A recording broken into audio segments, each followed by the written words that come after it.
Market downturns cause fear, uncertainty, and confusion, and this obviously has an impact on how real estate assets are priced. But how each side of the transaction reacts to these changing market conditions is different. As a real estate investor, it's crucial for you to understand these differences and realize how this impacts your deals. And this is what we'll be talking about today in this video. So make sure you hit the subscribe button right now so you don't miss more videos about building wealth through multifamily real estate. And if you don't know me, I'm Seth Ferguson, a 13-year real estate veteran, host of a real estate TV show, host of a real estate investing podcast, and I'm also the author of the real estate book, Sell for More. So let's get right into it and talk about pricing and how each side of the transaction reacts in downturns. To start things off, let's meet our three key players in the real estate transaction that we'll be talking about today. So we have the buyer, or buyers in general, then we have the seller or sellers, and then we have brokers.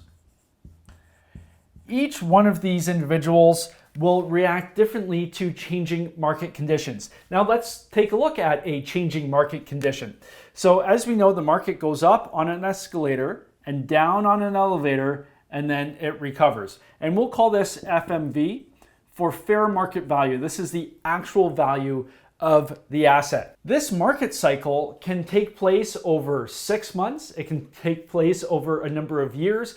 It's very different depending on the market and the situation. But what remains the same is that real estate is a cyclical type of asset. What happened before will happen again. And when you look at enough graphs of past recessions, downturns, and market cycles, they all look very similar. Even though the drivers and the causes may be different, the impact on pricing and rents, etc., all look very similar. So it almost always follows this: up on an escalator, down in an elevator, and then you hit the recovery, and then it will surpass the previous peak. So how do these three react to changing market conditions when it comes to pricing? Let's talk about buyers first. Buyers are extremely adept at noticing changes in the market. What you'll find is, as soon as the market comes over the peak and prices start coming down, buyers will be on it like a fat kid on chocolate. They will know exactly what is going on, and they will start putting in offers accordingly. Buyers are very good at picking up changes in the market because they're shopping assets. They know what's going on. So whenever we have a shift in the market and the fair market value starts going down, buyers will start leading the market with their offers. So let's say the fair market value of the asset is right here. Buyers will know what's going on in the market because they are the first people to pick up on this, and then we'll start offering down here. So they will start leading the market with their offers. Let's talk about the sellers. Sellers work on a different schedule. Sellers are often the second people to figure out what's going on in the market. So we know that fair market value goes up like this and it drops down, and then we recover. Sellers, the picture in their mind actually looks more like this. Sellers, even though pricing and buyers are starting to offer down here because this is where the market's going, sellers, in their mind, the value, it usually stays at the peak for a lot longer than it actually is. So this is why whenever the market reacts, if the market reacts extremely quickly, buyers will start adjusting their pricing, but sellers, you'll notice assets staying on the market for a whole lot longer at the previous peak's price because sellers are slower to react than the buyers. They're not actively in the market shopping new deals. They just want to sell their asset for the most amount of money. So this is why you'll see listings sitting around whenever the market's going down, and buyers will often bypass these properties because they know the seller has not reacted. They are not adjusting to the change in the market. And as a buyer, if you know a seller is still 3 months behind in their pricing because they haven't really fully grasped what's going on, why would you offer and negotiate with that seller when you can move on to another seller that has picked up quicker, that the market has shifted, and they're willing to offer different terms or better pricing for the asset? Well, what happens with sellers is they end up chasing the market if they don't understand what's going on with pricing. So let's say, for instance, a seller has now figured out that the market is shifting. So fair market value is down here right now. A seller, because they may be behind the 8 ball, is they will adjust the pricing down from up here at the previous peak. They have reduced their price down here. It's not enough, but at least they've reduced it a little bit. The buyers are still offering down here. What happens is the sellers now have to chase the market. So if I'm a seller in a downturn and I need to sell my asset, you can't price your property where the market is today because it's a declining market. You have to price your asset where the market is going to be. So the successful seller, if the market is right here, they will actually price their market below market because they're thinking ahead, and that way they're not chasing it. With the seller who's chasing the market, they'll be up here, they'll reduce here, they'll reduce again, and they'll reduce again. What ends up happening is they actually have to underprice the market by a more significant amount to get the buyers interested in the asset, because the buyers have already looked at it up here, here, here, and passed on it because it's not priced realistically. So we've talked about a buyer, we've talked about a seller. Now let's talk about the real estate brokers. And the common joke that you could say is broker pricing stays up here no matter what's happening in the market. As somebody who holds their broker's license, I can make that kind of joke. But realistically, if you're working with a good broker and they understand what's going on, a broker will pick up on it.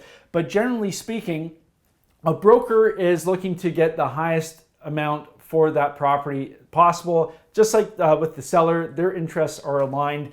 And oftentimes when the market starts to shift, if a broker is not on their market data and they're not seeing the shift, or they're not appreciating the fact that the market is shifting more than a small correction, their pricing suggestions to that seller may stay more in line with the seller's expectations, and they end up chasing the market down and end up selling the asset for less than what they should have if they just priced it a little under and went where the market was going to be, not where the market is. The one thing that we have to understand about buying in a market downturn is it's impossible to figure out exactly where the bottom is. If somebody tells you that they know exactly how to predict where the bottom is of a market, they either have a working crystal ball, which I've never seen one, or they're full of shit. It's either one or the two. Nobody can successfully predict the bottom of a market. It just doesn't happen. It's okay to look back after the fact and look at the graphs and understand what's going on. But the only time we really know when the true bottom is after we start to recover. Then we can look back and say, hey, on this day or at this time, this month, this is exactly where the bottom was. When you're in the bottom, you can't tell. It's impossible to tell. So if somebody's telling you that they know exactly how to time a real estate market, I would listen to that with a grain of salt, take it with a grain of salt, because that's not accurate. So when we're buying, one of the advantages we have in a market downturn is terms and price. And as real estate investors, we know that it's not always just about the price of the asset, it's also about the terms. So as the market starts coming down, we're going to see better terms for our purchases and better pricing.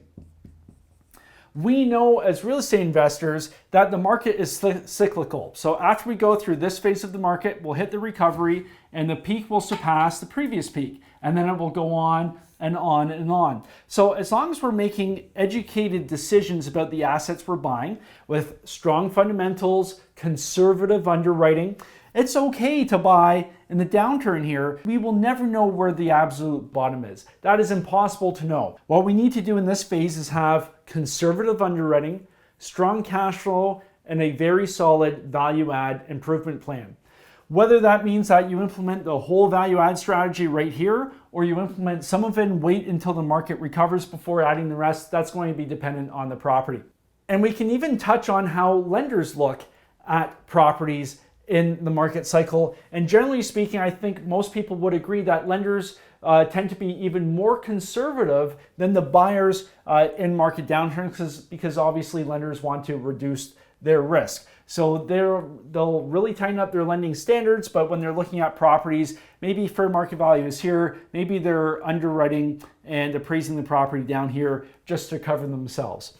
So this is a broad overview of pricing in downturns. And again, the whiteboard got extremely messy. That seems to happen quite a bit. But it's really important as real estate investors to understand what's going on each side of the transaction, how this impacts your deals. If you're going in as a buyer negotiating with the seller who hasn't picked up on the market shift yet, you're going to change how you approach that offer, and vice versa. Maybe you're a seller and you see buyers starting to change their negotiation strategies, the types of offers they're putting in. You'll want to understand what's going through the buyer's mind on your side of the table, because you need to sell your asset and you still want to maximize your value. But if the maximum value was up here and you missed it, well, maybe fair market value is down here, and you need to make sure you price your asset where the market's going to be so you don't get caught chasing. If you're interested in learning more about the deals I'm currently looking at, head on over to callseth.com and set up a free 20-minute phone call with me. And if you like this video, if you found this helpful, hit the like button, leave a comment, let me know what you think. It really helps out the channel. And until next time, happy investing.